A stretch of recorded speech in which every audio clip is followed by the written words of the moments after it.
Warahmatullahi wabarakatuh. Alhamdulillah nahmaduhu wa nasta'inuhu wa nastaghfiruh wa na'udzu billahi min syururi anfusina wa sayyiati a'malina may yahdihillahu fala mudhillalah wa may yudlil fala hadiyalah. Asyhadu an la ilaha illallah wahdahu la syarikalah wa asyhadu anna Muhammadan abduhu wa rasuluh. Ya ayyuhalladzina amanu ittaqullaha haqqa tuqatih wa la tamutunna illa wa antum muslimun. Amma ba'd. Fa inna ahsanal kalami kalamullah wa khairal hadi Muhammadin sallallahu alaihi wasallam. Wa syarrul umur muhdatsatuha wa kullu muhdatsatin bid'ah wa kullu bid'atin dhalalah wa kullu dhalalatin finnar. Akhwani fid din ma'asyiral muslimin rahimani wa rahimakumullah. Para kaum muslimin yang berbahagia, alhamdulillah pada kesempatan malam ini kita dapat bertemu di majelis ilmu yang pada malam ini kita akan membicarakan tentang masalah rokok ya. Saya juga tak paham mengapa tajuk ini dipilih.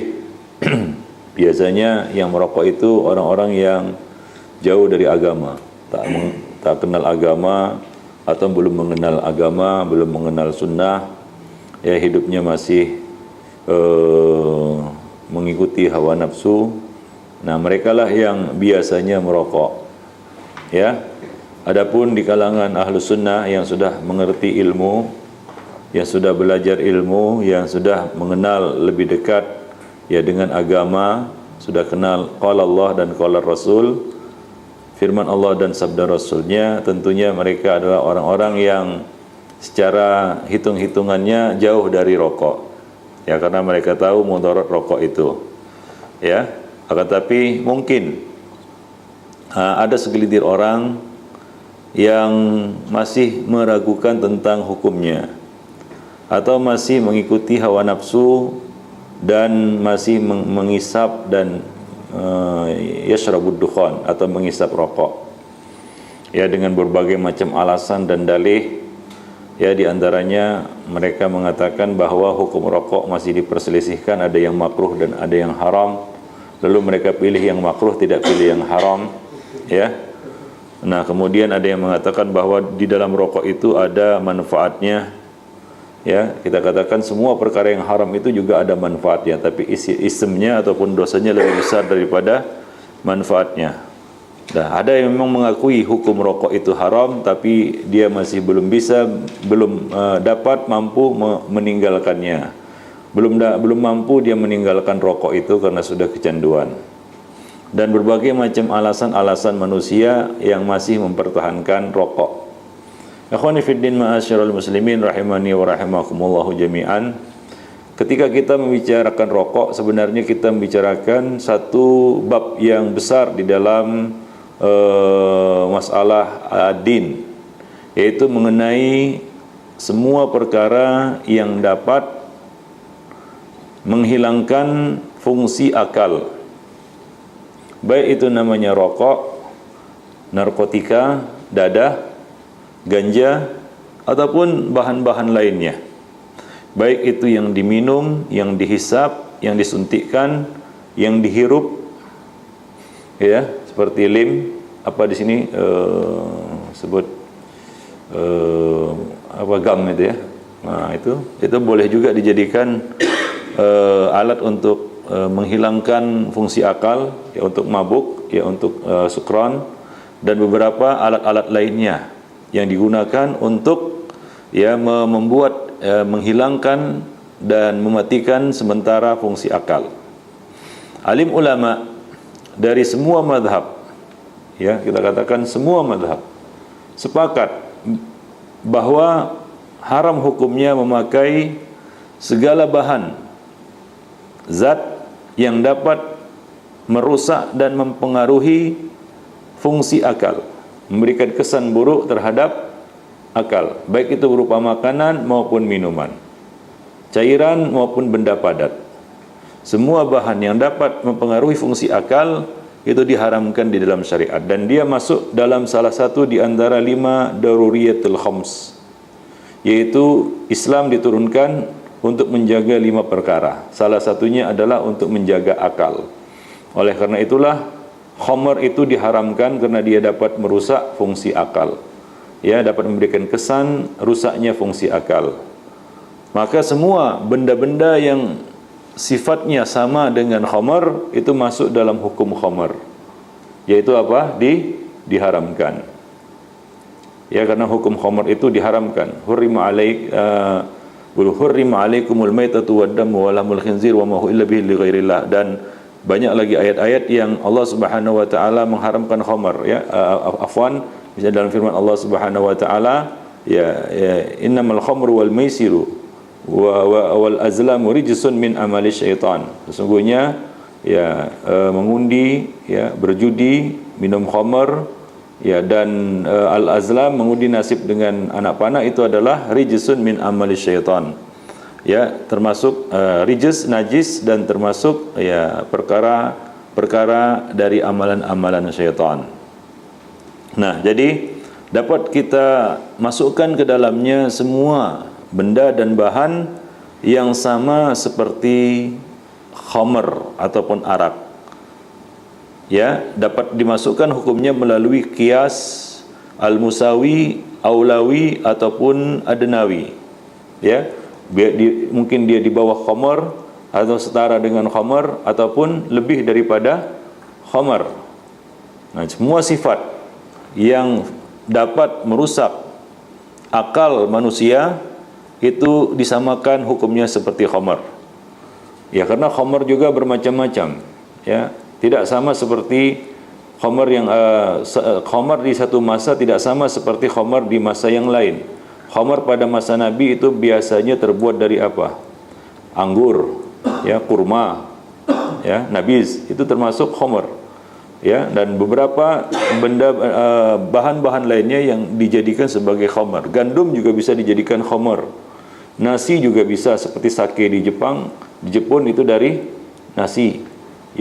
Beras pulut juga dapat dijadikan khamar ataupun arak, dan banyak lagi media-media lain yang dapat diolah menjadi khamar. Menjadi khamar, memang dibuat untuk khamar dan dijadikan sebagai khamar, yaitu arak.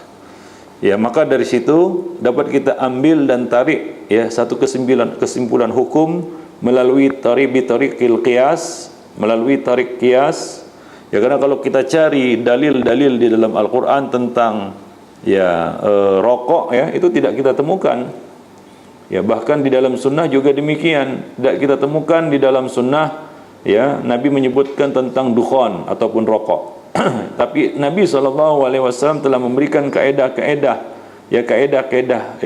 fiqhiyah, yang mana dengan kaedah-kaedah ini kita dapat memasukkan banyak perkara ke dalamnya. Misalnya sabda Nabi SAW, la darar wala dirar, tidak boleh memudaratkan orang lain dan tidak boleh memudaratkan diri sendiri. Dan rokok masuk ke dalam bab ini. Dia dapat merusak diri sendiri dan dapat merusak orang lain. Dapat merusak diri sendiri dan dapat merusak orang lain. Bahkan dikatakan bahwa perokok pasif itu lebih menderita, lebih cepat kematiannya daripada perokok aktif. Perokok aktif mungkin dia sudah imun, artinya kebal.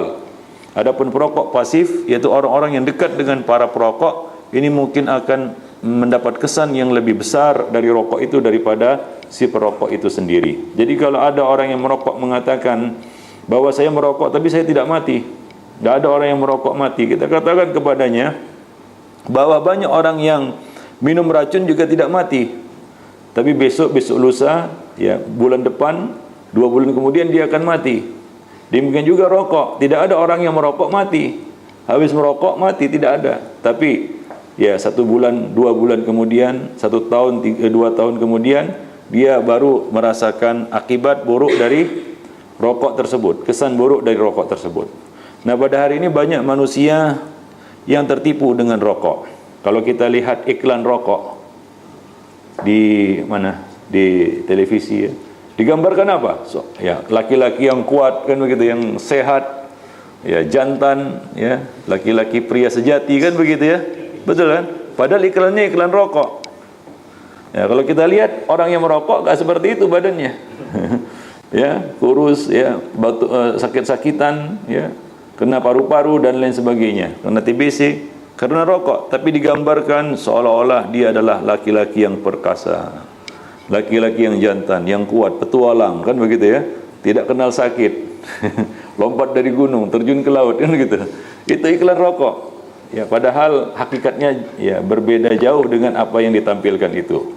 Mungkin yang yang bintang iklannya itu sendiri mungkin tidak merokok, ya. Ya, yang jadi pelakonnya itu mungkin tidak merokok. Oh, ya, mungkin ya begitu. Nah, jadi banyak orang-orang yang tertipu ketika mereka melihat ya apa yang ditampilkan dari rokok ini seolah-olah dia adalah satu yang membawa kesehatan, ya, kejantanan, keperkasaan. Nah, kemudian ikhwani fiddin ma'asyiral muslimin, ya, orang-orang yang merokok mungkin mengatakan saya merokok tapi saya tidak mati. Saya merokok saya tidak sakit katanya. Malah saya sehat-sehat saja. Iya, dia sehat, tapi orang yang ada di sekitarnya pada sakit. Ya, seperti orang yang bau, ya, dia tidak akan mencium baunya sendiri, tapi orang lain mati karena baunya. Ya, kalau kita bau, ya, bau kita, mungkin tak mandi 1 bulan, ya, sangat bau sekali. Kita mungkin tidak mencium bau kita, dan kita tidak merasa terganggu. Tapi orang lain sudah tutup hidung semuanya karena ya terganggu dengan bau kita. Nah, seperti itu juga rokok. Ya, rokok itu mungkin orang yang merokok dia tidak merasa terganggu kesehatannya, tapi orang lain yang ada di kanan kirinya, mungkin anaknya, mungkin istrinya, ya terkena pengaruh ataupun kesan buruk dari rokok tersebut, ikhwani fiddin. Maka Nabi melarang kita terhadap semua perkara yang membawa mudarat bagi diri kita maupun bagi orang lain. Nah, di dalam iklan-iklan rokok itu sendiri sudah dicantumkan, sudah disebutkan, ya, dijelaskan, yaitu rokok dapat menyebabkan penyakit ini dan ini, kanker, hipotensi dan kemandulan, ya, keguguran dan lain sebagainya. Akibat rokok itu, kesan dari rokok itu. Ya, bahkan sekarang kalau kita lihat iklan rokok bukan lagi merokok dapat menyebabkan penyakit ini dan ini, tidak. Merokok dapat membunuhmu. Merokok dapat membunuhmu. Seperti itu. Kalau di Indonesia seperti itu sekarang iklannya. Iklan rokok, setelah iklan itu ditampilkan merokok dapat membunuhmu. Jadi sudah kata-kata membunuh. Dan ini sudah disepakati oleh semua orang, pakar kedokteran, ahli kesehatan, ya bahkan ya para produsen, yaitu orang yang pabrik kilang yang membuat rokok itu sendiri, ya menyebutkan tentang bahaya rokok ini, ya. Kandungan-kandungan zat-zat nikotin yang terkandung di dalamnya, yang mana itu merupakan candu, yang membuat orang kecanduan merokok, hingga kalau tidak merokok kembang bibirnya. Ya, apalagi sudah makan, apalagi di dalam tandas. Kalau nggak merokok nggak keluar itu. Coba lihat. Jadi merokok ini dimakan sampai di dalam tandas, ya. Dia dikonsumsi. Nah, demikian ikhwan fillah. Ma'asyiral muslimin rahimani wa rahimakumullah jami'an. Enggak tahu mana yang lebih buruk, yang keluar dari bawah atau keluar dari atas. Ya, jadi dalam tandas dia merokok. Enggak tahu yang lebih buruk yang mana, yang keluar dari bawah atau yang dari atas. Seperti itulah orang yang merokok, ya. Tapi kadang-kadang demikianlah, karena sudah candu, akal ini sudah tidak dapat digunakan untuk menilai baik atau buruk, ya, celaka atau tidak, manfaat atau mudarat, tidak lagi dapat menilai dia. Tidak lagi dapat membezakan mana yang baik dan mana yang buruk. Sudah candu. Maka orang-orang yang sudah kecanduan merokok disuruh berhenti merokok, demam badannya. Iya. Ya, ini pengalaman beberapa orang yang sudah kecanduan rokok, mau berhenti merokok, demam, menggigil dia, gitu. Kenapa? Karena sudah kecanduan rokok. Ya, dan itu berpengaruh kepada semua persendian yang ada di dalam tubuhnya. Nah, ini pengaruh dari rokok itu. Maka sepakatlah para ulama, ya, dari berbagai madhab, bahwa bahan-bahan yang dapat mempengaruhi fungsi akal hukumnya adalah haram, apapun namanya. Karena benda-benda seperti ini terus berkembang. Dulu tidak ada dadah, sekarang ada dadah. Bagaimana hukum dadah? Apakah kita katakan dadah juga tidak haram karena tidak ada disebutkan dalam Quran dan hadis? Sekarang ada pil ekstasi, ya, ya, dan beberapa pil-pil yang lainnya yang dikembangkan dari pil-pil yang ada sebelumnya, Rohypnol dan lain sebagainya. Nah, bagaimana hukum benda-benda ini semuanya? Kita katakan hukumnya sama. Walaupun namanya berbeda, tapi sifatnya, hakikatnya itu sama. Ya, tidak berbeda dengan apa yang dipakai oleh orang-orang dahulu. Seperti misalnya hashish. Ya, sama seperti ganja. Ganja sama seperti dadah-dadah yang lainnya. Ya, tidak ada beda. Marijuana atau apapun namanya, semuanya masuk ke dalam bab ini. Termasuk di dalamnya rokok, akhwani fiddin, ma'asyiral muslimin rahimani wa rahimakumullah. Jadi perokok itu ahlun nar. Perokok itu ahlun nar. Kemana-mana bawa api. Itu kan api itu. Ya. Hingga karena bahayanya rokok itu bukan hanya kembali kepada kesehatan si perokok ataupun kesehatan orang-orang yang ada di sekitarnya, bahkan dia dapat membahayakan lingkungan. Kalau orang merokok lalu dilemparkannya puntung rokoknya itu ke seberang tempat, maka bisa terbakar hutan, terbakar ya kita katakan bangunan, rumah, ya bahkan dapat menyebabkan terbakarnya sebuah kapal, ya karena gara-gara rokok. Jadi banyak mudarat yang ditimbulkan dari rokok. Maka dari itu di banyak tempat itu ada tanda dilarang merokok, kan begitu ya. Dilarang merokok, ya. Nah, dalam bahasa syariat haram merokok, begitu. Ya, itu kan ada gambar rokoknya, kan begitu ya, ada asapnya, kemudian ada garisnya. Kalau sign di pinggir-pinggir jalan huruf P disilang, itu namanya apa? Dilarang parking. Nah, kalau ada rokok, ada silang, itu dilarang merokok. Itu bahasa masyarakat umum. Ya, kalau bahasa syariat artinya apa? Haram merokok. Demikian ikhwani fiddin, ma'asyiral muslimin rahimani wa rahimakumullah jami'an. Ya. Nah, kadang-kadang sebagian orang itu ikut-ikutan merokok karena latah. Yaitu ikut-ikutan. Ya, meniru, melatahi orang-orang kafir, ya, orang-orang barat. Orang kulit putih, dia lihat merokok sepertinya jantan, ya sepertinya hebat, lalu dia tiru gaya hidup seperti ini. Dia tiru cara hidup seperti ini. Nah, dia tidak tahu apa yang dikonsumsinya itu adalah satu yang berbahaya. Nah, dapat kita tebak, setelah dia merokok, maka dia pasti kecanduan. Kalau sudah kecanduan, maka dia tidak akan dapat lepas dari yang namanya rokok. Ya, bahkan sebahagian orang rela tidak makan asalkan merokok. Itu. Dikasih makan enggak mau dia, dikasih minum enggak mau, bayangkan. Dikasih rokok mau dia. Ya, dibagi dia duit untuk beli makan. Bukan makan yang dia beli, tapi apa? Rokok. Saya tidak tahu apakah orang merokok itu kenyang atau tidak. Selama saya merokok dulu. Saya tidak pernah merasa kenyang dengan rokok. Tapi begitulah namanya candu. Dia mempengaruhi fungsi akal. Maka akal mengirimkan pesan ya kepada hati kita bahwa kita kenyang, kepada perut bahwa perut ini kenyang padahal lapar. Hingga dia dapat menyebabkan banyak penyakit-penyakit komplikasi lainnya. Ya. Maka orang merokok kadang-kadang dia tidak makan. Supir-supir itu pemandu. Ya, driver itu. Kadang-kadang dia tidak makan itu. Tapi merokok terus. Ya, badannya jadi ceking, kurus kan begitu ya. Karena tidak makan. Ya, tapi saraf dia mengirimkan pesan ke otak bahwasanya dia kenyang. Karena sudah candu itu mempengaruhi fungsi dari otaknya. Nah, demikian ya khonifidi. Jadi yang diserang oleh benda-benda semacam ini adalah akal. Padahal dengan akal inilah manusia itu berbeda dengan hewan.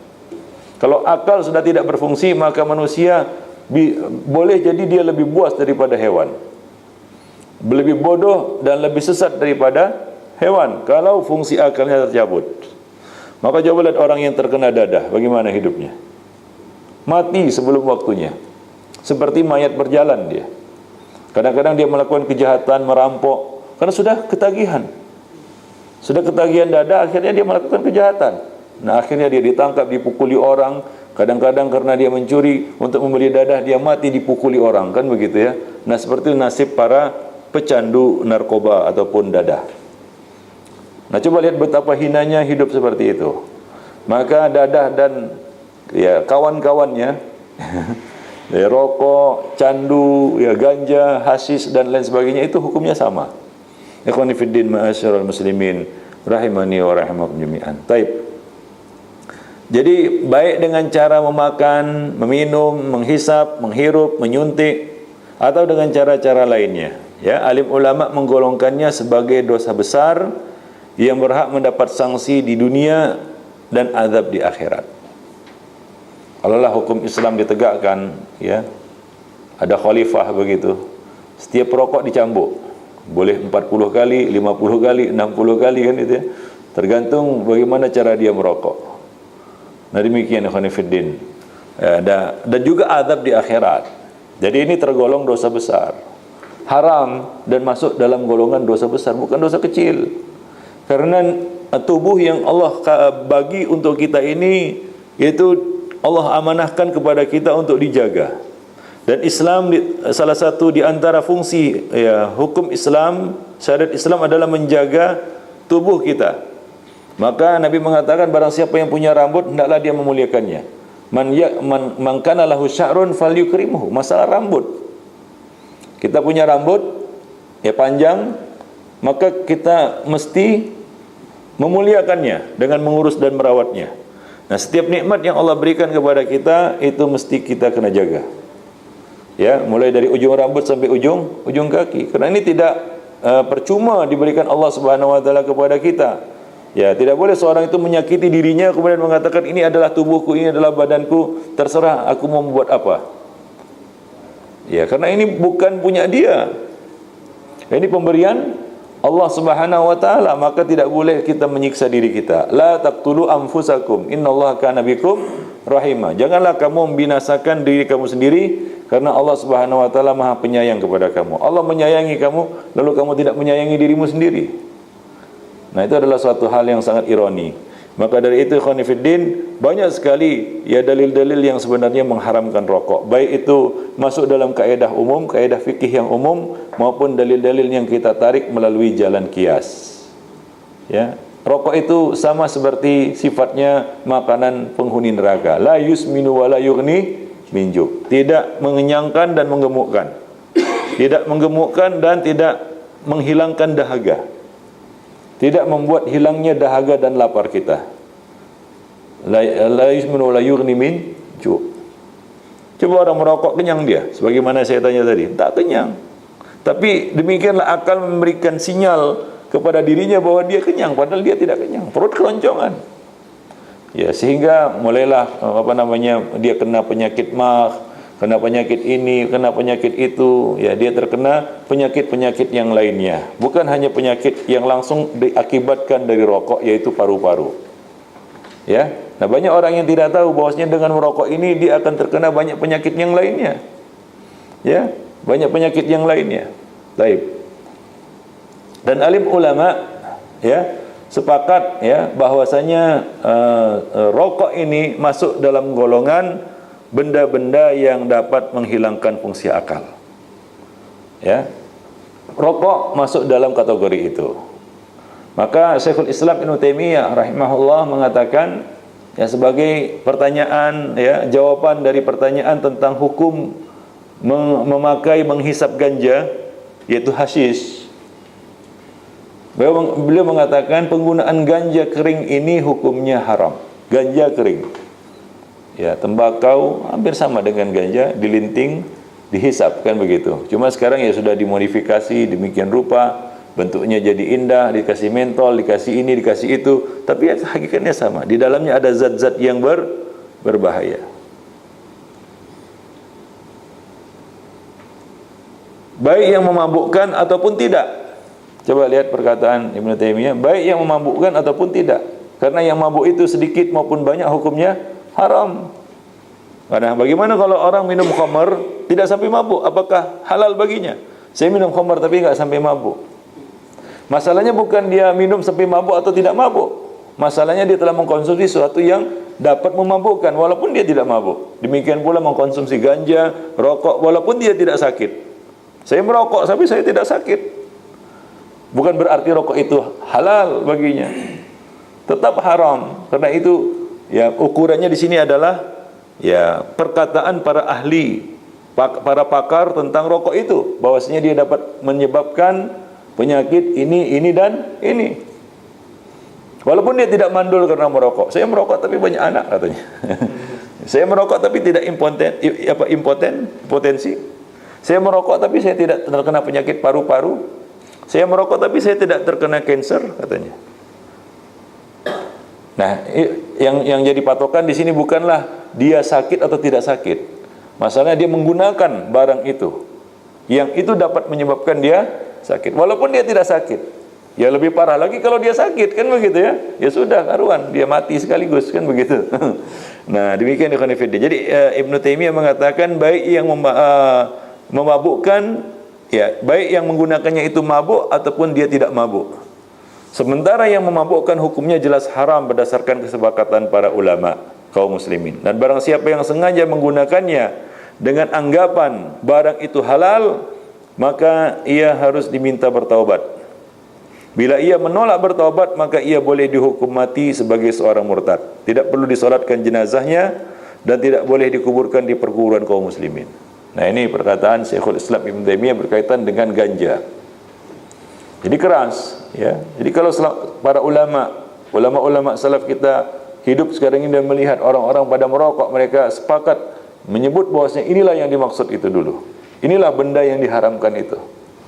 Ya, tapi sekarang ini ya, yang sangat ironinya adalah justru yang sebagian orang yang merokok itu adalah orang yang berjenggot. Bahkan orang yang pakai sorban seperti jemaat tabligh kan gitu ya. Sebagian mereka merokok begitu juga. Merokok berasap di atas, besar di bawah kan gitu. Lucu sekali pokoknya bentuknya. Coba lihat, enggak pantas kan orang kita sudah multahi, berjenggot, kita sudah ya menampilkan suatu penampilan yang Islami, ya, pakai jubah, itu adalah Nabi, pakaian kesukaan Nabi, gamis kan begitu ya, warna putih lagi kan begitu ya, Nabi menyukai warna putih. Tapi sayang, semua itu menjadi rusak, menjadi hilang ya kesuciannya karena apa? Karena rokok. Karena merokok. Nah, demikian ikhwan fillah. Baik. Nah, dalam kesempatan lain beliau mengatakan ya bahwa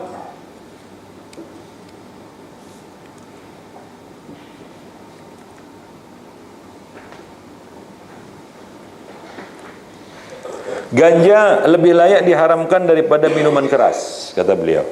Apa? Ganja, dadah, hashish dan sejenisnya itu lebih layak untuk diharamkan daripada minuman keras. Karena bahaya yang ditimbulkan akibat penggunaannya lebih berat daripada minuman keras. Ya, kesannya itu lebih besar daripada minuman keras.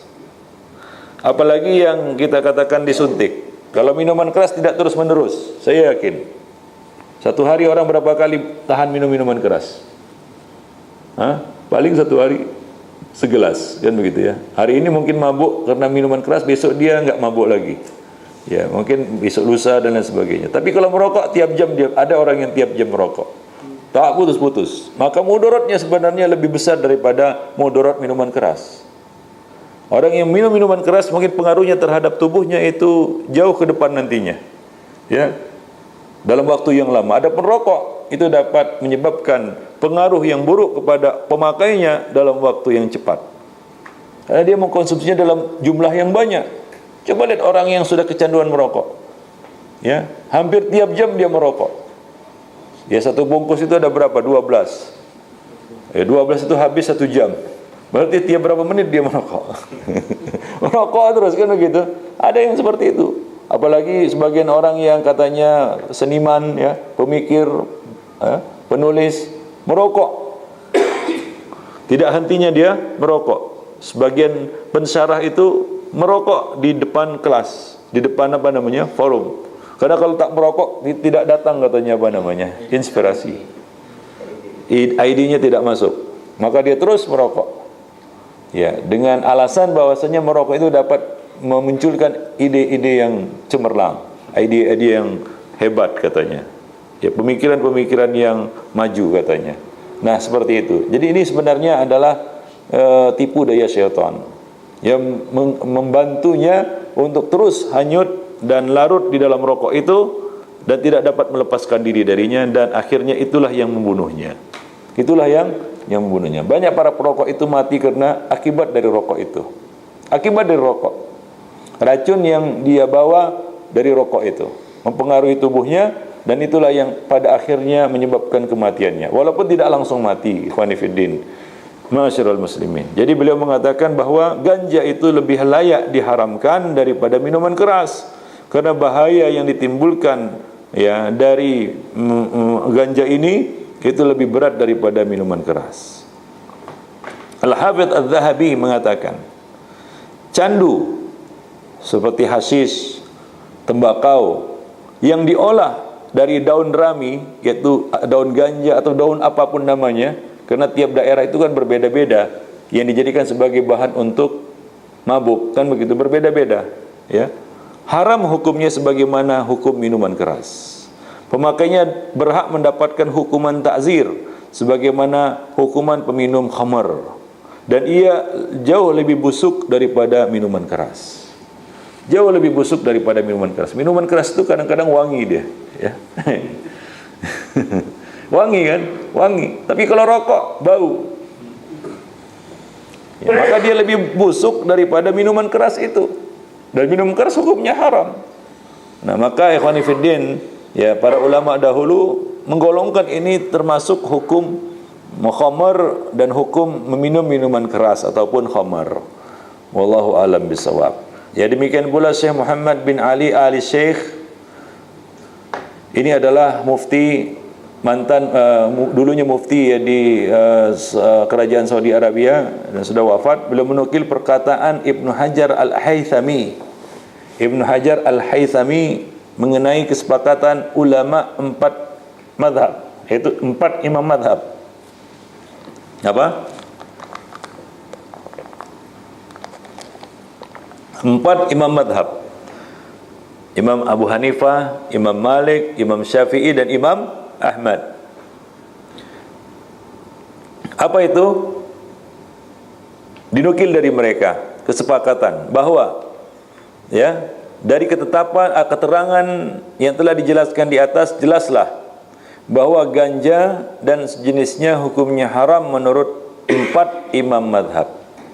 Menurut 4 imam madhab, ulama Syafi'iyah, Malikiyah, Hambaliyah mengharamkannya berdasarkan dalil-dalil secara eksplisit, secara jelas.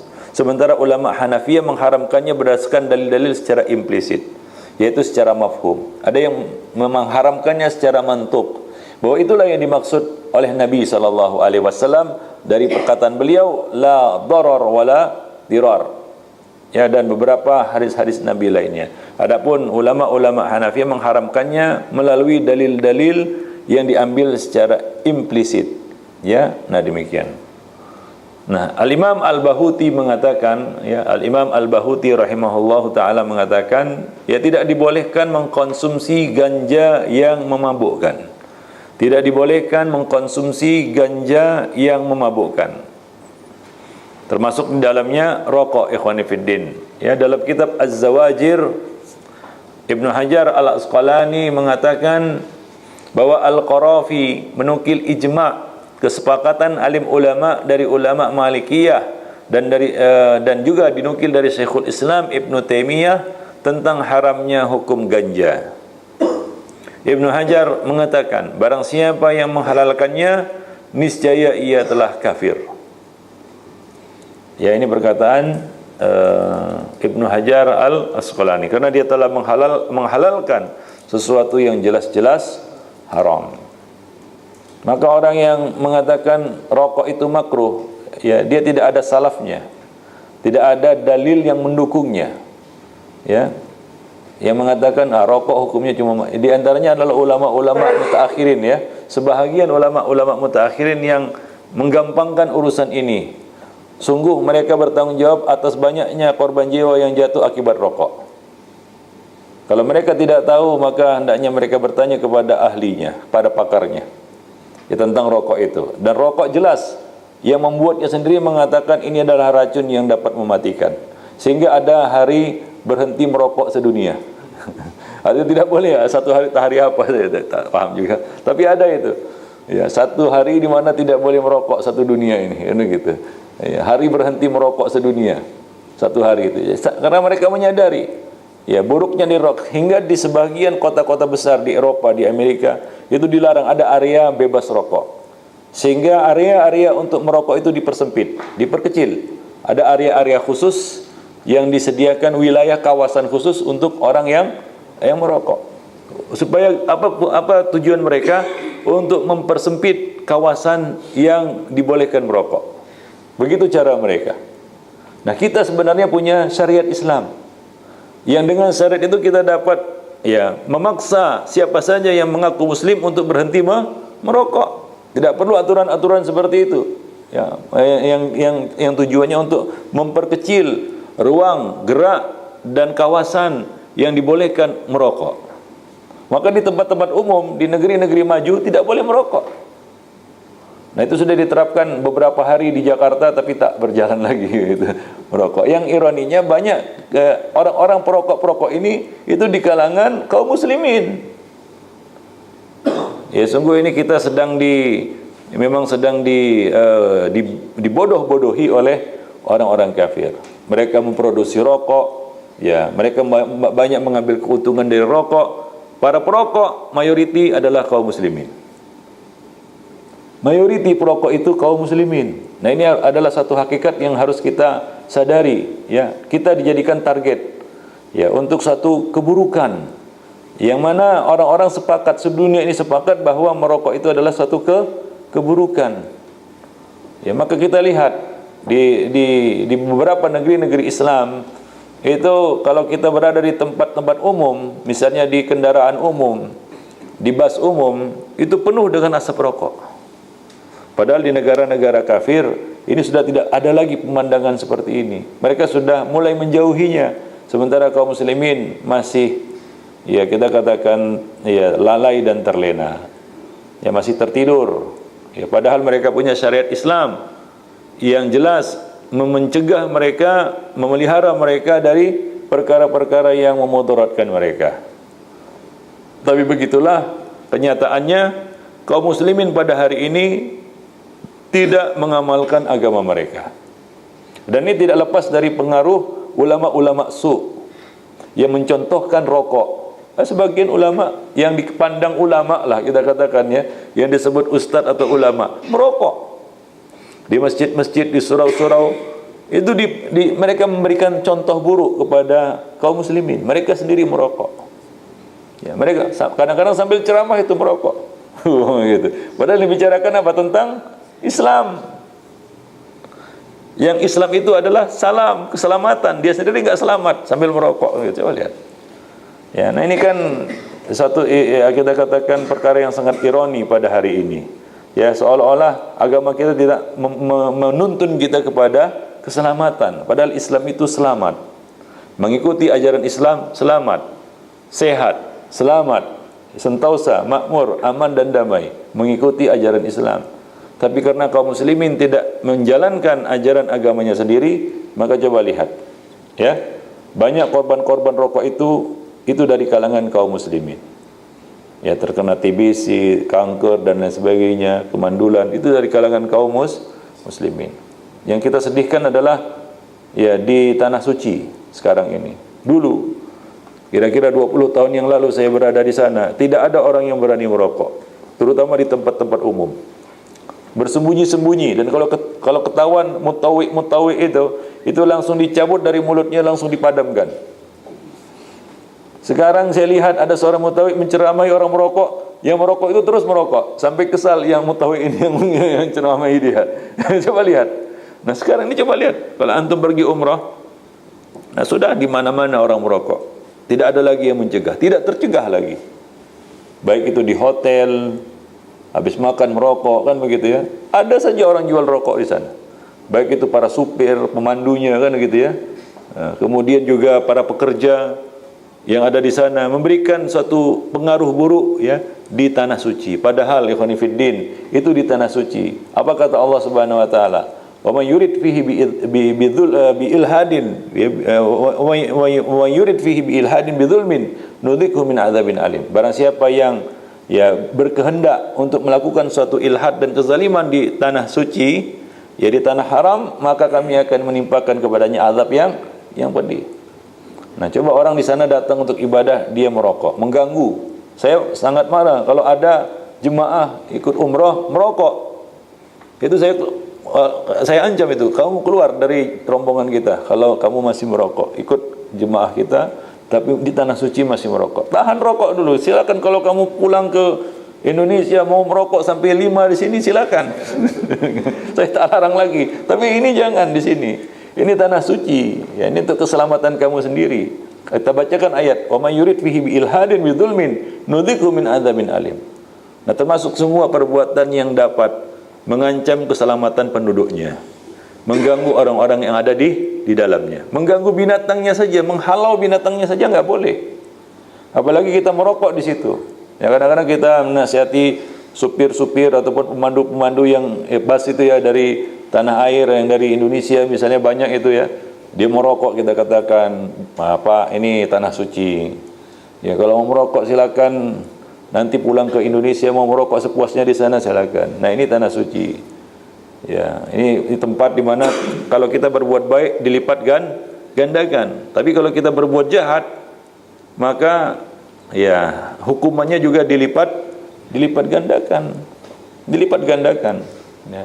Di tanah suci kita berbuat baik dilipat gandakan. Salat di Masjidil Haram 100.000 kali lipat. Di Masjid Nabawi 1000 kali lipat. Kebaikan-kebaikan dilipat gandakan. Tapi ingat, kejahatan juga dilipat gandakan. Nah, demikian ikhwan fillah, ma'asyiral muslimin. Jadi itu terjadi di tengah-tengah kaum muslimin, di tempat ibadah mereka, bayangkan. Di tempat ibadah mereka, di masjid-masjid mereka, kadang-kadang masjid itu penuh dengan asap rokok. Ya, dan saya dulu perokok terus terang, tapi sudah berhenti lama gitu. Ya, dan saya sangat terpengaruh dengan bau rokok. Tak tahan. Lihat asbaknya saja enggak tahan. Alergi. Dan ada pengaruhnya begitu. Apalagi dekat dengan, kalau ada di bis merokok, udah saya turun saja lebih bagus daripada mungkin sesak kehabisan napas di situ. Nah, demikian ikhwan fillah ma'asyiral muslimin. Ya. Nah, itu ya kita katakan buruknya rokok itu. Maka ya Ibnu Hajar Al-Asqalani tadi mengatakan ya, barang siapa yang menghalalkan ya benda-benda seperti ini, ya bisa jadi dia jatuh, boleh jadi dia jatuh kepada kekufuran. Ibnu Syihabuddin Ar-Ramali mengatakan dalam kitab Nihayatul Muhtaj ila Syarhil Minhaj, ya, beliau mengatakan ganja yang memabukkan haram hukumnya. Ganja yang memabukkan haram hukumnya. Jadi benda-benda ini sebenarnya sudah ada sejak dahulu. Ya, sudah ada sejak dahulu. Nah, dulu orang meniup sisa tahu ya? Sisa itu rokok. Di Pakistan ada itu. Ya, di Pakistan ada, di beberapa negara di India ada. Bentuknya berbeda tapi fungsinya sama. Yaitu untuk apa? Untuk supaya fly itu artinya melupakan sejenak, mematikan sejenak fungsi akal supaya dia bebas dari apa? Dari stres, dari tuntutan, dari kepenatan dunia. Nah, itu tujuannya. Nah, orang merokok juga seperti itu, mencari inspirasi dia merokok kan gitu ya. Nah, itu kan sama. Baik. Nah, kemudian di dalam kitab Fathul Bari, Ibnu Hajar Al-Asqalani mengatakan ya, hukumnya haram, kata beliau, yaitu hukum ganja, ya, hasis dan sejenisnya, ya termasuk di dalamnya dadah dan rokok, itu haram. Kemudian beliau berdalil dengan sebuah hadis, berdasarkan hadis Nabi sallallahu alaihi wasallam, ya, kullu muskirin fahuwa haram. Kullu muskirin haram. Setiap benda yang memabukkan, hukumnya haram. Dalam riwayat lain dikatakan wa kullu muskirin khamrun wa kullu khamrin haramun. Qaliluhu wa kathiruhu. Setiap yang memabukkan dinamakan khamar dan setiap khamar itu adalah haram. Jadi khamar itu adalah satu nama setiap perkara yang yukhamirul akal, yang menghilangkan fungsi akal, baik itu minuman yang dihisap, yang dikunyah, yang disuntikkan, ya semua masuk dalam kategori khamar. Nah, ketika Allah mengharamkan khamar, ya Allah mengharamkan semua turunan-turunannya. Semua perkara-perkara yang sama fungsinya dan sifatnya dengan khamar. Wallahu a'lam bishawab. Nah, jadi beliau berdalil dengan hadis yang kita bacakan tadi. Wa kullu muskirin haram, wa kullu muskirin haram. Setiap perkara yang memabukkan hukumnya haram. Jadi secara mutlak hadis tersebut merupakan dalil haramnya seluruh yang memabukkan, sekalipun bukan dalam bentuk minuman, termasuk di dalamnya ganja, rokok dan sejenisnya. Ya, di dalam kitab Zadul Ma'ad, ya, Al-Imam Ibnu Qayyim al-Jauziyah rahimahullah mengatakan setiap yang memabukkan termasuk dalam kategori khamr, baik berupa cairan ataupun padat, yang diperas maupun yang dimasak, termasuk di dalamnya yang biasa dikonsumsi oleh orang-orang fasik, yaitu seperti ganja dan sejenisnya.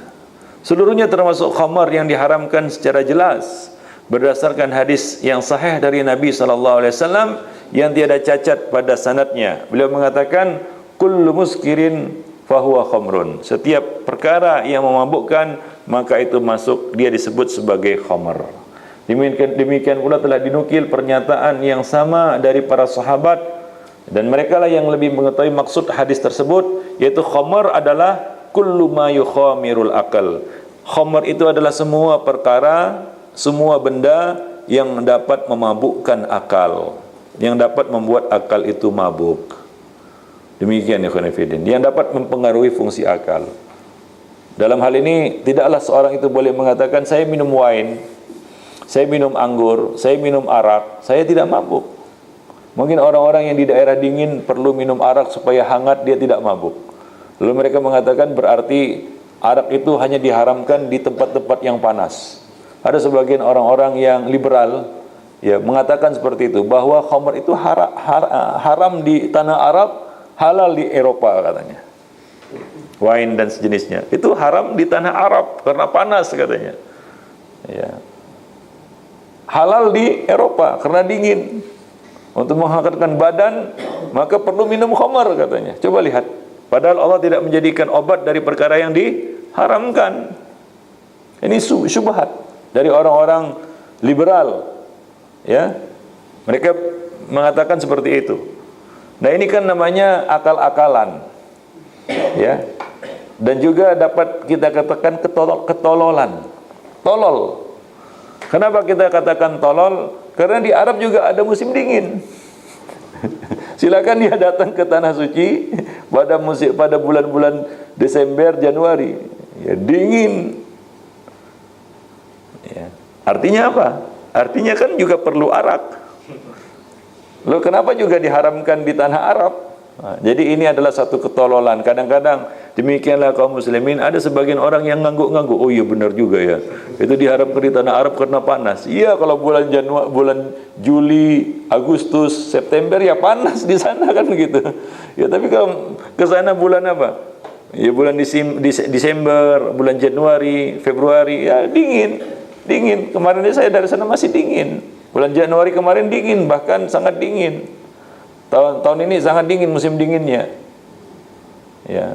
Nah, jadi tidak benar perkataan orang-orang liberal itu bahwa khamr diharamkan di tanah Arab karena panas. Ya kan tolol namanya. Ya, seakan-akan ilmiah kan begitu ya, seakan-akan hebat dan itu adalah perkara yang ilmiah, padahal itu adalah satu ketololan. Demikian ya khonifuddin, ma'asyiral muslimin rahimani wa rahimakumullah jami'an. Jadi mereka lebih mengetahui makna dari hadis tersebut, bahwa khamr itu adalah seluruh perkara yang memabukkan, sekalipun ganja, rokok, hasis tidak disebutkan di dalam sabda Nabi tersebut, namun ia tetap haram berdasarkan kias, analogi yang menyamaratakan seluruh perkara yang memabukkan karena illat, alasan hukum yang sama. Ya, nah demikian. Membedakan antara perkara-perkara yang memabukkan satu sama lainnya berarti ia telah membedakan dua perkara yang sama. Sifat syariat Islam adalah menyatukan perkara-perkara yang sama dan memisahkan perkara-perkara yang berbeda. Nah, demikian. Al-Imam As-Sana'ani mengatakan dalam kitab Subulus Salam, bila berkata sesungguhnya semua perkara yang memabukkan haram hukumnya dari jenis apapun. Ya, dari jenis apapun asalnya. sekalipun bukan dalam bentuk cairan seperti ganja. Ganja kan di daun itu kan dikeringkan kan, dihisap kan, itu ganja. Ya sama seperti rokok. Maka ya Khonifuddin, ada satu syubhat. Sekarang muncul rokok herbal. Ada rokok elektrik. Pernah lihat? Itu sama. Itu sama. Rokok herbal. Apa rokok herbal? Ini dari apa namanya? Dari habatus sauda. Khamr itu juga ada yang terbuat dari kurma. Apakah khamr yang dibuat dari kurma Nabi lalu lantas dia jadi halal? Kurma ajwa itu dibuat Nabi jadi halal dia. Nah kan ini akal-akalan sebenarnya ya. Dan itu juga bentuk tasyabuh dengan para perokok. Ya kan tasyabuh. Maka ada yang kita pernah mengajukan ini, Syekh, ini ada rokok, katanya rokok herbal. Pernah dengar rokok herbal? Pernah. Ini rokok herbal. Katanya di dalamnya tidak ada yang memabukkan nih. Apa kata mereka? Ini tasyabuh bil fusaq. Ini adalah bentuk tasyabuh dengan orang-orang fasik. Sama seperti itu juga rokok-rokok elektrik itu. Pernah lihat rokok elektrik itu? Sama. Ya Khonifuddin ma'asyiral muslimin. Dan kita tidak boleh bertasyabuh dengan orang fasik. Man tasyabbaha biqaumin fahuwa minhum.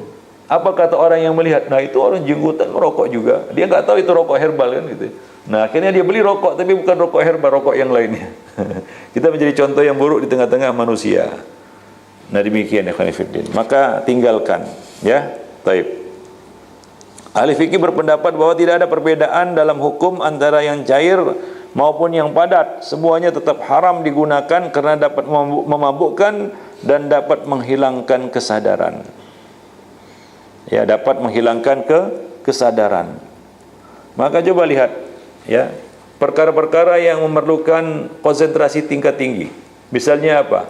Misalnya pilot. Tidak boleh dia merokok. Lagi bawa pesawat dia merokok, akan hilang kesadarannya, akan tidak fokus hingga dapat menyebabkan ya pesawatnya jatuh ke laut. Mungkin dia merokok, kan begitu ya. Hilang kesadarannya, jatuh dia ke laut. Hilang dia. Ya, atau dia salah mendarat. Ya, seharusnya terbang ke ya Eropa, dia terbang ke Amerika. Ada itu. Ternyata pilotnya merokok. Nah, jadi ini akan membahayakan. Jadi realita membuktikan bahwa lingkungan yang islami akan terpelihara dari barang-barang memabukkan dan obat-obat terlarang. Nah, ini telah terbukti semenjak berabad-abad yang lampau. Kaum muslimin tidaklah mengenal tumbuh-tumbuhan yang memabukkan itu kecuali setelah diimpor bangsa-bangsa lain yaitu non-muslim kepada mereka. Begitu mengetahui penyebaran barang berbahaya itu, alim ulama langsung mengharamkan penggunaannya.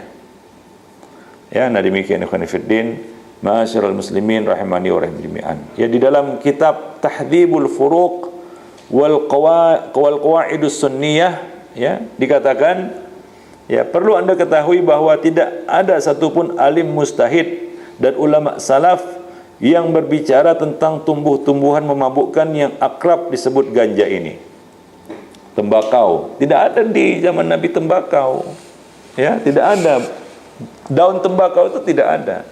Yang ada ya di sini kan ya, di Indonesia, tumbuh di sini dia. Jadi tidak dibicarakan oleh para sahabat dan juga belum masuk. Benda-benda seperti ini belum masuk kepada mereka.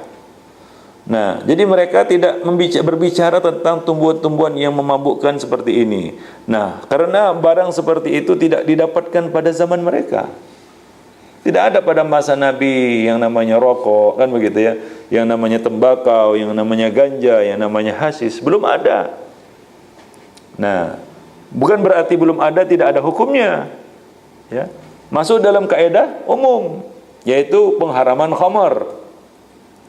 Nah, sebab barang seperti itu tidak didapatkan pada zaman mereka. Ia baru muncul di akhir abad ke-6 Hijriah. Benda-benda seperti ini baru muncul di abad ke-6 Hijriah yang banyak tersebar di wilayah Tatar. Ya, Asia Timur. Itu kan tempatnya Afghanistan, tempatnya itu. ya di apa Asia Timur, Asia Selatan. Nah, itu tempatnya. Nah, dari situlah mulai diimpor dan dibawa ke negeri-negeri kaum muslimin. Barulah mereka mengenal benda-benda berbahaya ini. Ya, dan mereka mengikuti latah kebiasaan bangsa-bangsa non-muslim itu. Nah, maka kaum ahli fikih baru menggunakan istilah narkoba, narkotika, hasyis, dadah pada abad 10 Hijriah. Yang sebenarnya sebelum itu mereka juga telah membahas tentang ganja, opium dan sejenisnya. Dan mereka menggolongkannya sebagai barang yang melumpuhkan atau memabukkan. Ya, di dalam kitab-kitab fikih klasik dapat kita temui pendapat dan ijtihad ahli fikih yang mengharamkan secara mutlak penggunaan ganja dan opium. Nah, kalau di di Afghanistan itu opium itu tumbuh seperti apa? Tumbuh seperti rumput. Ya, opium itu tumbuh seperti tidak ditanam, tumbuh dia. Seperti itu ganja di Aceh tumbuh seperti ilalang tumbuh di padang lepas. Tumbuh begitu saja. Nah, sudah dimusnahkan dia tetap tumbuh. Nah, demikian ikhwan fillah. Dan itulah yang banyak digunakan oleh sebagian orang-orang fasik untuk mabuk. Ya, untuk mabuk. Maka dia diharamkan di dalam Islam. Nah, demikian ikhwan fillah. Ma'asyiral muslimin rahimani wa rahimakumullah jami'an. Nah, dari situ dapatlah kita ketahui bahwa narkoba sama seperti minuman keras, yaitu kesamaannya di dalam hal apa? Melumpuhkan fungsi akal. Dan menurut kriteria kias analogi yang sahih, yang sah, yang berlaku, ya, maka narkoba dan minuman keras ini dapat dikategorikan sebagai benda yang sama hukumnya. Ya, karena adanya alasan hukum yang sama, ilat yang sama, yaitu memabukkan dan dapat mematikan dan menghilangkan fungsi akal. Jadi dari sudut pandang inilah kita yakin, seyakin-yakinnya bahwa rokok itu masuk dalam kategori ini. Ya, obat-obatan, benda-benda, zat-zat psikotropika yang dapat membahayakan fungsi akal itu masuk dalam kategori hukum khamar karena kesamaan ilat. Wallahu a'lam bissawab. Nah, demikian ikhwan fillah, ma'asyiral muslimin rahimani wa rahimakumul jami'an. Jadi itulah dia beberapa kita katakan tinjauan secara syar'i mengenai rokok dan bahayanya. Demikian juga benda-benda yang semacam dengan itu, apapun namanya, karena bentuk boleh berubah sebagaimana yang kita sebutkan tadi, akan muncul benda seperti ini, benda itu. Mungkin nanti kita katakan 10 tahun ke depan mungkin bentuk rokok itu sudah berbeda, kan begitu ya. Ya, mungkin tidak seperti batangan itu lagi, mungkin seperti permen. Mungkin kita nggak tahu, tapi hukumnya sama. Ya, seperti kita katakan ekstasi. Itu seperti permen. Yang di permen gam itu, dikunyah-kunyah dia mabuk. Ya, dia mabuk hingga dia tahan menari sampai satu malam suntuk, nggak ada kena lelah. Nah, itu adalah pengaruh dari apa? Pengaruh dari obat-obatan terlarang itu. Nah, demikian ikhwan fillah, masyaallah muslimin. Jadi itulah dia kita katakan ikhwan fillah, sebenarnya kalau kita hubungkan dengan iman, rokok ini jelas bahwa rokok itu adalah perkara yang dapat meruntuhkan iman. Ya. Karena iman itu bertambah dan berkurang. Berkurangnya karena apa? Karena maksiat. Maksiat itu apa? Perkara yang dapat menyebabkan pelakunya dibenci oleh Allah Subhanahu wa taala. Dan Allah membenci semua al-khaba'is dan mengharamkan semua khaba'is. Dan rokok masuk dalam kategori khaba'is. Maka rokok jelas dapat mengurangi, bahkan dapat menghilangkan keimanan seseorang. Wallahu a'lam bishawab. Dapat menurunkan keimanan seseorang. Dapat menjatuhkan keimanan seseorang. Dan pelakunya lebih tepat digolongkan kepada para fusak, orang-orang fasik. Fasik itu hakikatnya adalah keluar dari ketaatan. Itu hakikat dari fusuk. Fusuk itu adalah keluar dari ketaatan. Tidak taat kepada Allah dikatakan fasik. Taib ikhwan fillah, demikianlah kajian kita pada malam ini. Yang mudah-mudahan ini memberikan satu pencerahan kepada kita semua Tadi kita sampaikan ya, pandangan para ulama salaf, kesepakatan imam madhab yang 4 dan ulama-ulama madhab ya, dan semua ulama mereka sepakat dari masa ke masa, dari zaman ke zaman atas pengharaman benda-benda yang dapat memabukkan, apapun namanya, rokok, ganja, hasis, dadah dan lain sebagainya ya, pil ya, ataupun benda-benda yang dihisap, dihirup, apapun bentuknya, itu sama seperti khamar, yaitu dapat ya menggerogoti fisik, merusak akal, dan akan membuat si pemakainya menjadi lesu darah, tidak ada gairah, idiot, terhalang dari ibadah salat, apalagi dia datang ya ke masjid dengan bau rokok yang mengganggu. Nah, ini malaikat pasti terganggu dengan apa-apa yang dapat mengganggu Bani Adam. Innal malaikah yatata'adza bima yata'adza bihi banu Adam. Ya, sungguhnya malaikat terganggu dengan apa saja yang dapat mengganggu Bani Adam. Nah, demikian ikhwan fillah. Wallahu a'lam bishawab. Taib, dan juga rokok ini diharamkan ya dengan alasan itu dapat untuk menjaga salah satu dari 5 perkara yang ya daruri, ya daruriyatul khamsah, yaitu menjaga akal kita, ya menjaga akal kita.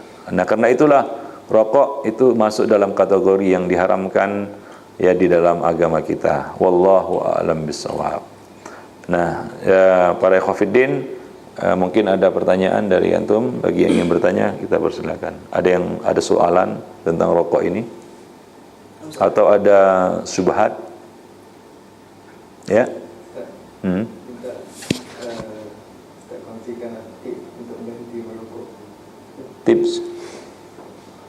Tips berhenti merokok adalah ya,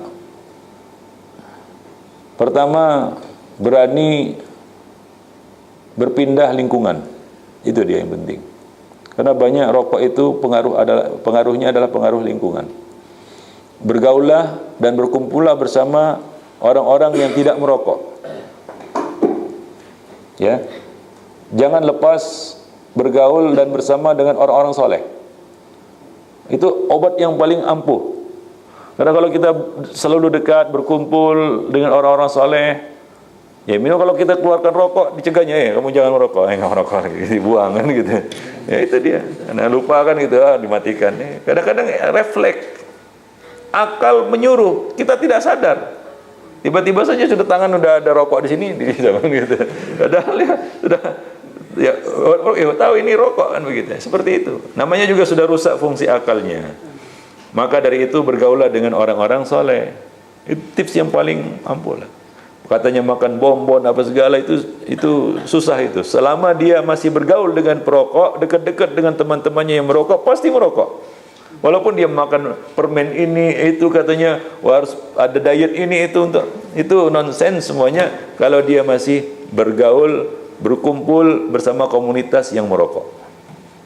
Tapi dia akan cepat berhenti merokok kalau dia berteman dengan orang-orang soleh yang tidak merokok, yang senantiasa menasihatinya, dan dia perlu azam, tekad yang kuat untuk meninggalkannya.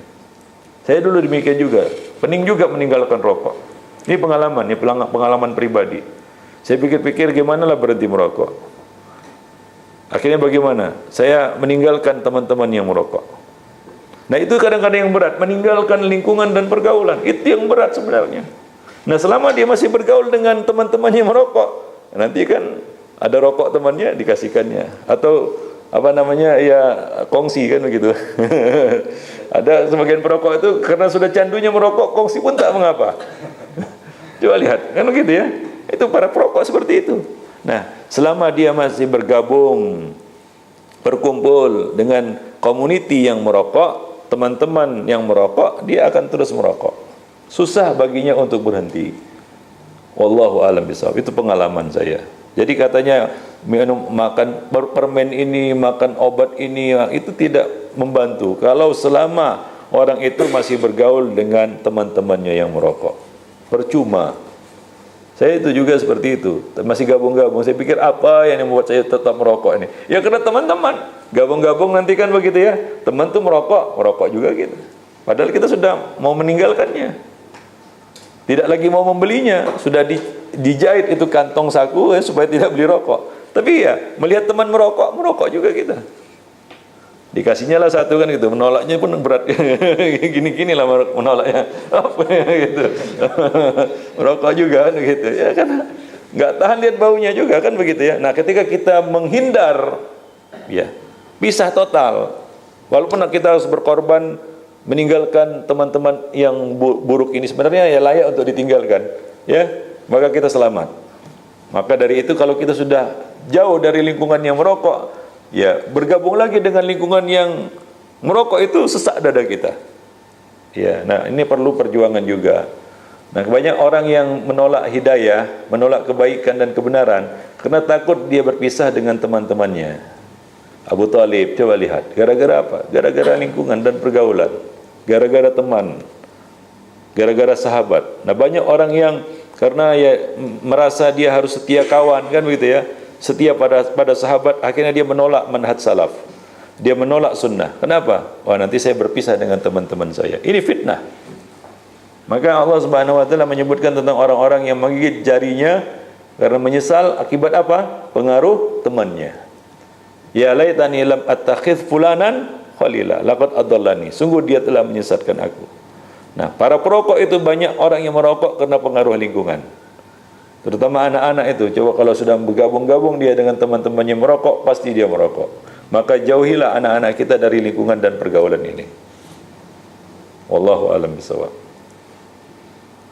Ya. Ustaz, ada dua soalan. Yang pertamanya tentang fatwa mengharamkan rokok. Seringkali kita tengok ulama dia menggunakan ayat wala tulqu aidikum ila tahlukah. Ada sebagian yang mengatakan bahawa ayat itu tidak tepat untuk mengeluarkan hukum rokok itu haram. Itu masuk dalam kategori kaidah umum ya, bahwa al-ayah laisa bi khususi sabab walakin bi umumil lafaz. Bahwa ayat itu tidaklah hanya diambil dari kekhususan sebabnya saja, tapi harus diambil juga keumuman lafalnya. Allah mengatakan wala tulqu bi aidikum ila tahlukah. Jangan kamu lemparkan dirimu kepada kehancuran. Itu mencakup umum. Begitulah agungnya Al-Qur'an. Tak boleh kita mencampakkan diri kita kepada kebinasaan, melompat dari atas ini. Ya. Maka dari itu para ulama mengharamkan beberapa sukan-sukan yang ekstrim, karena dapat membahayakan, dapat ya misalnya apa, martial arts yang merusak badan, itu tak boleh. Martial arts ada banyak macam-macamnya, ada yang membahayakan, ada yang tidak membahayakan. Ya, dia betul-betul hancur badan itu dibikinnya. Nah, ini tidak dibenarkan. Ya, beberapa sukan-sukan yang ekstrim yang dapat membahayakan jiwa itu diharamkan oleh para ulama. Nah, jadi masuk dalam kategori ini, kaidah ini, la tulqu bi aidikum ila tahluka. Nah, demikian juga Allah Subhanahu wa taala berfirman, wala taqtulu anfusakum innallaha kana bikum rahimah. Itu kan dalil juga dari Al-Qur'an. Wallahu a'lam bishawab. Jadi banyak dalil-dalil yang mendukung sebenarnya. Banyak sekali dalil yang mendukung ya atas pengharaman rokok ini. Maka tidak ada dalil sama sekali yang dapat dijadikan hujah oleh orang-orang yang merokok. Sampai mereka tidak mendapatkan dalil juga dari orang yang membuat rokok. Enggak dapat dalil juga. Itu dari orang yang membuat rokok tidak dapat dalil ya, apalagi dari syariat. Dari mana lagi mereka dapat dalil? Coba bayangkan. Dari yang membuat rokok sendiri mereka enggak dapat dalil. Bahkan sebaliknya, dalil yang mengharamkan kan gitu. Dari mana lagi dapat dalil? Ya itu tidak pakai dalil lah. Ya, terus ada lagi soalan. Ada juga orang timbul syubhat Ustaz. Ya. Dia kata kalau isap rokok kan lambat mudarat dia. Jadi macam itu juga dengan gula. Kita makan gula lambat. Tapi kalau makan banyak kan jadi kecil manis. Pas itu makan garam boleh menyebabkan darah tinggi. Dia sama makan garam. Kalau gitu tak usah makan. Semua makanan dapat menyebabkan pengaruh. Makan nasi juga boleh kena gula. Nah itu akal-akalan. Seperti orang jil tadi. Itu khamr diharamkan di Arab karena di sana panas. Itu kan dibodoh-bodohin namanya. Seperti itu juga. Sama itu. Nggak ada makanan yang tidak ada pengaruhnya. Baik atau tapi di sana ada kadar. Apa kata Allah Subhanahu Wa Taala dalam Al-Quran? Apa namanya, fihi ma manafi'ul linnas walakin ismuhuma akbaru min naf'ihima. Itu dia, dosanya mudaratnya lebih besar. Nah semua ada baik buruknya. Nggak ada di dunia ini yang baik nggak ada buruknya, buruk nggak ada baiknya. Ada, cuma buruknya lebih banyak daripada baiknya. Apa yang tidak dapat menimbulkan mudarat? Air putih aja bisa menimbulkan mudarat. Kalau coba minum 1 tong mabuk kan gitu ya. Gimana ya, jadi ya itu akal-akalan yang tidak tepat ya. Nah dibikin itu menyesatkan itu. Sama seperti itu orang mengatakan, saya merokok saya tidak merasa tidak sakit, saya merokok katanya. Ya seperti itu juga orang yang bau, dia tidak mencium baunya sendiri. Bahkan dia sudah imun dengan baunya, dia merasa harum kan gitu. Padahal orang lain sudah, aduh katanya, mau pingsan dekat dengan si fulan, baunya minta ampun gitu. Tapi dia tidak merasa. Nah begitu pula orang merokok, dia tidak merasa bahwasanya dia telah mengganggu banyak orang, ya, membuat sesak napas banyak orang. Nah, dia sendiri tidak sesak kan begitu. Ya. Jadi khusus mengenai rokok dengan berbagai jenis dan macam penggunaannya, alim ulama juga telah mengharamkan. Baik yang dihisap lewat mulut, atau dihisap lewat cerutu, atau pipa yang panjang, atau pipa yang pendek, sama saja. Atau yang digunakan dengan cara menghirup setelah dihaluskan dalam bentuk serbuk, atau dengan cara yang lainnya. Hukumnya haram menurut alim ulama, menurut ahli fikih, dan bahkan menurut pakar-pakar kedokteran. Ya, Syekh Muhammad bin Ibrahim rahimahullah menukil banyak pendapat dari para tokoh alim ulama madhab yang 4 tentang keburukan dan kebusukan rokok. Nah, di samping mengisyaratkan bahwa rokok terkadang juga dapat membuat mabuk dan membuat lemah, dan fatwa beliau tentang hukum menghisap rokok itu jelas. Ya, nah, wallahu a'lam bishawab.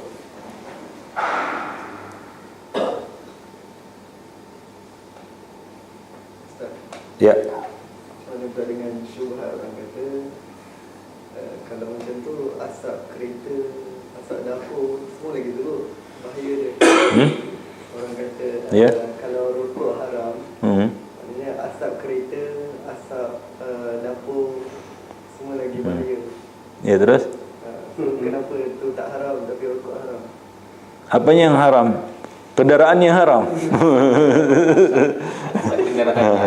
Itu sudah dibuat pipanya. Maka janganlah gunakan hidung itu, bernapas itu menjadi pipa cerobong asap. ini hidung ini digunakan untuk menghirup udara segar. Ya, maka jangan digunakan untuk seperti cerobong asap. Karena orang merokok kan seperti cerobong asap. Gitu. Demikian ya kan Fiddin. Masyaallah muslimin. Ya, nah ini kembali kepada penggunaan. Ya, apakah ada orang menghirup dari pipa kendaraan itu? Dihirup langsung ini. Ya kan enggak. Maka juga diatur, ada aturannya. Ya, misalnya apa namanya, asap timbalnya itu, kalau itu ada emisi ya namanya, emisi gas buang namanya kalau di Indonesia. Ada uji emisi, ya, apabila itu lebih dari kadar itu harus mesti diservis. Itu ada aturannya sebenarnya, tapi banyak yang melanggar, kan begitu, itu saja masalahnya. Nah itu semua demi apa? Keselamatan ya umat manusia. Nah demikian ya Khanifuddin. Dan itu jauh beda antara rokok yang dimakan, yang dihisap, ya dimasukkan ke dalam tubuh dengan asap kendaraan. Itu dibuang, nggak ada orang yang menghisapnya, kan begitu. Nggak ada orang yang menunggu di bawah cerobong asap mau kereta, nggak ada. Tapi kalau merokok dibawa kemana-mana, ya, Di bilik, di masjid, dia apa? Nggak ada kereta masuk dalam masjid, nggak ada. Kemudian dia mengeluarkan asap di situ, tak ada. Jadi jauh perbedaan antara keduanya. Ya, wallahu a'lam bishawab. Ustaz, macam mana pula kalau kan macam tabligh ni kan, dia apa ni, dia buat maksiat tu, rokok tu, dia sorok-sorok, dia berdalihkan apa ni, sedangkan apa ni, perbuatan baik macam dia buat baik ke pun kita kena buat sorok-sorok juga. So dia buat jahat pun, dia sokok tu pun dia buat sorok-sorok juga. Macam mana tak? Sembunyi-sembunyi tak? Iya. Nabi mengatakan al-ismu ma haka fi sadrik wa karihta ayat tali alaihin nas.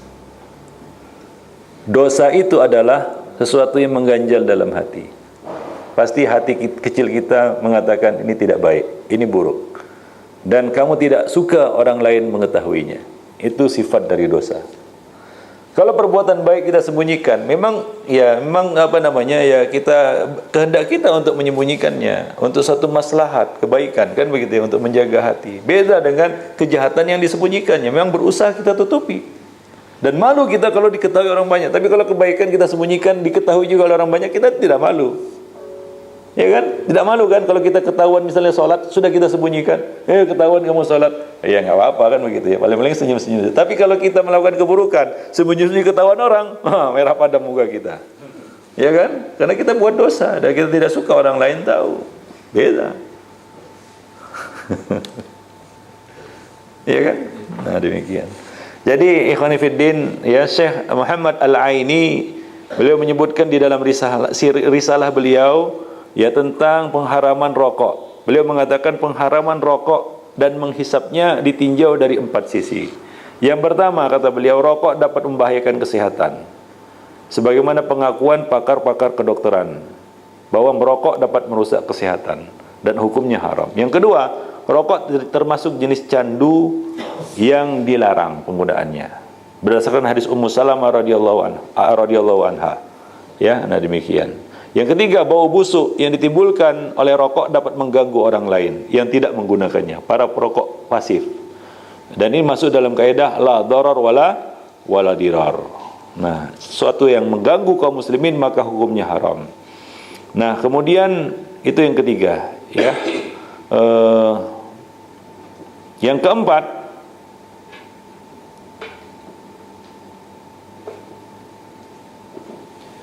ya, beliau mengatakan di sini yang keempatnya tak ada.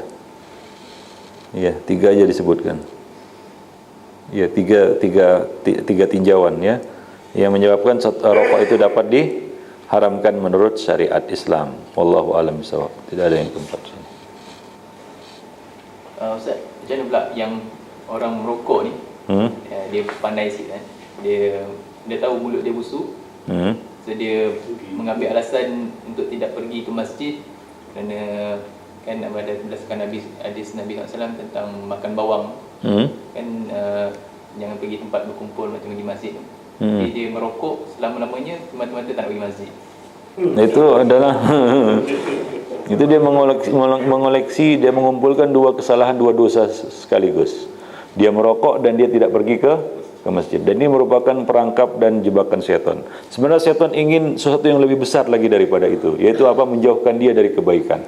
Nah, orang yang tidak pergi ke masjid dan terus merokok, hancur dirinya, cepat mati. Ya, mati tidak dapat hidayah lagi. Ya, karena dia jauh dari masjid. Dari mana dia dapat hidayah? Di mana dia dengar qala Allah qala Rasul kecuali di masjid? Di mana? Mau di tempat kerjanya dia dengar qala Allah qala Rasul? Kan tidak ada. Di pasar, pergi ke pasar kita dengar orang mengatakan qala Allah qala Rasul ittaqillah. Enggak mungkin. Jadi memang itu jebakan setan untuk dia. Yang membuat dia, setan menginginkan sesuatu yang lebih buruk daripada sekedar tidak ke masjid dan menghisap rokok. Yaitu apa? Dia dihindarkan, dia dijauhkan sejauh-jauhnya dari apa? Hidayah.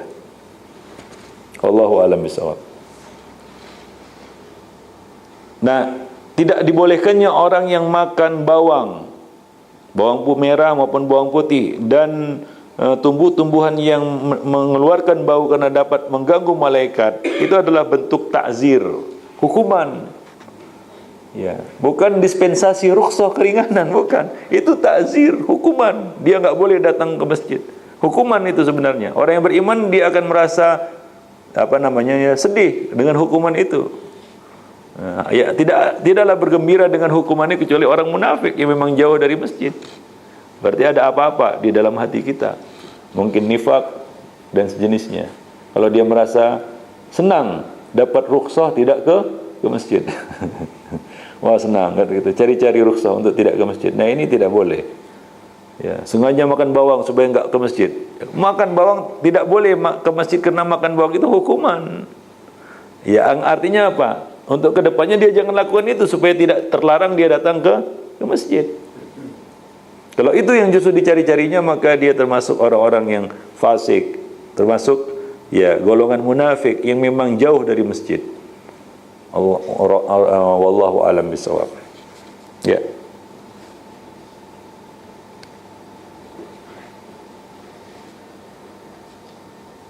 Jadi intinya ikhwan fillah tidak ada dalil dan celah sedikit pun bagi perokok untuk membenarkan perbuatan mereka kecuali mengikuti hawa nafsu. Wa innan nafsa la'ammaratun bisu. Dan sungguhnya hawa nafsu pasti menyuruh manusia kepada perbuatan yang perbuatan yang buruk. Ya. Nah, bukti bahwasanya orang yang merokok itu merasa bersalah. Coba lihat orang yang multazim merokok, pasti sembunyi-sembunyi, gak berani dia di hadapan teman-temannya yang soleh. Pasti dia akan diperingatkan, pasti dia akan diingatkan, pasti dia akan dinasihati, pasti dia akan dicegah. Tapi kalau sama orang fasik dia merokok santai saja kan begitu. Nah itu bukti bahwasanya rokok itu adalah kebiasaan orang-orang fusak. Dan orang-orang soleh jauh dari kebiasaan buruk seperti ini. Wallahu a'lam bishawab. Demikian ikhwan fillah kajian kita tentang rokok versus iman. Ya mudah-mudahan kita semua dijauhkan, anak cucu kita, ya tidaklah kita, mungkin anak cucu kita dijauhkan dari apa yang namanya rokok. Ya. Demikian saja, mudah-mudahan Allah Subhanahu wa taala memberikan keistiqomahan kepada kita dan memberikan kepada kita hidayah, taufik untuk berbuat baik dan menjauhi keburukan. Innahu waliyudzalika wa qadiru alaih. Wabillahi taufiq wal hidayah. Wassalamualaikum warahmatullahi wabarakatuh.